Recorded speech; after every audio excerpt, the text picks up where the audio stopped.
তৃণমূল জামানায় কেলেঙ্কারি পর্দাফাঁস হয়েছে পুরসুরায়। ওই যে বর্ষার আগে প্রত্যেক বছর কোটি কোটি টাকা খরচা করে সেতুতে বালির বাঁধ তৈরি হয়েছে, কিন্তু তারপর যে কে সেই। আর এলাকার মানুষ বলছে যে পুরোটাই আইবস। তৃণমূলের ঘনিষ্ঠ লোকেরাই এটার বরাত পেত, তারপর কোটি কোটি টাকা খরচ হতো, তারপর একেবারে যাতা অবস্থা। এখনো পর্যন্ত পরিস্থিতি কোনো রকম সামালি দেওয়া যাচ্ছে না। কি অবস্থা এখন দেখুন।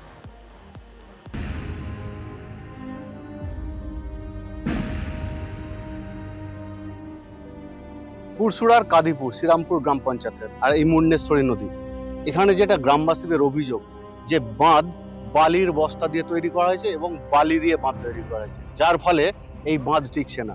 প্রায় 3বার একই জায়গায় বাঁধ ভেঙেছে এবং কোটি কোটি টাকা খরচা হয়েছে। 1.5 কোটি টাকার কাজই তো নয়। 1.5 কোটি টাকা হলে তো খুচরো পয়সা হলে তো বাঁধটা বাঁধা হয়ে যেত, ভালোভাবে মানুষ যেতে পেত। টাকা শেষ নাই, টাকা দিয়ে বাঁধা হয়ে যেত। এখানে যা টাকা এসেছিল, কিন্তু স্ক্রিমগুলো দেখতে যাই তাও দেখাতে যাইছে না, সব টিএমসির লোক। তৃণমূলের জামানায় কি হয়েছে, তখন কন্ট্রাক্টরও তৃণমূলের, ইঞ্জিনিয়ারও তৃণমূলের, কোনো রকমে কাজ করে টাকাগুলোকে নিজেদের পকেটে ভরে নিয়ে বাড়ি চলে যাচ্ছে। দামোদরের শাখা নদী মুন্ডেশ্বরীর এই বাঁধ নিয়ে পাহাড় প্রমাণ ক্ষোভ পুরসুরার কাঁদিপুর এলাকায়। শেষবার বাঁধ ভেঙেছিল গত বছর, তারপর ফের কয়েক কোটি টাকা বরাদ্দ হয় মেরামতির জন্য, কিন্তু সেই নতুন বাঁধও শেষ। এলাকার মানুষজনের অভিযোগ এইখানে 3বার বাঁধ ভাঙে 2021 সাল থেকে, আর 3বারই এইভাবে কাজ হয়। আর এই বাঁধের মাটি টোটাল নদীতে চলে যায়, এমনকি নদীতে এমন ভাবেই যায়, এই দূরে দেখতে পাচ্ছি এই মাটি গিয়ে চড়ের সৃষ্টি করেছে, যার ফলে আগামী দিনে কিন্তু এই মুন্ডেশ্বরী নদী আবার গতিপথ চেঞ্জ করতে পারে, এমনটাই দাবি করছেন স্থানীয়রা।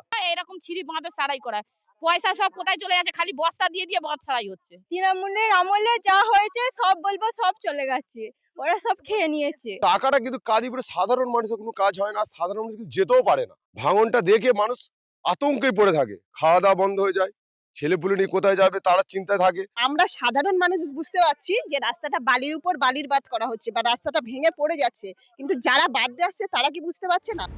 চোখের সামনে স্পষ্ট নদীর ভেতরের দিকে বালি মাটি ফেলে ত্রিপল দিয়ে ঢেকে তার উপর বালির কালো বস্তা চাপা দেওয়া হয়েছিল। বাইরের দিকে বোল্ডারের বদলে দেওয়া হয় শুধু বাঁশের বেড়া। ওই বাঁধ নির্মাণের জন্য 1.5 কোটি টাকা বরাদ্দ হয়েছিল ইরিগেশন, সব টাকা আত্মসাৎ করে দিয়েছে। কয়েকটা ওই কালো বস্তা ছাড়া আত্মসাৎ করে ওখানটা শেষ করে ফেলেছে। এবার আমাদের গভর্নমেন্টে আড়াই মাস বয়স গভর্নমেন্টের, তবুও চেষ্টা করছি যাতে বন্যার সময়টা ওখানটাকে ঠিকঠাকভাবে রাখা যায়।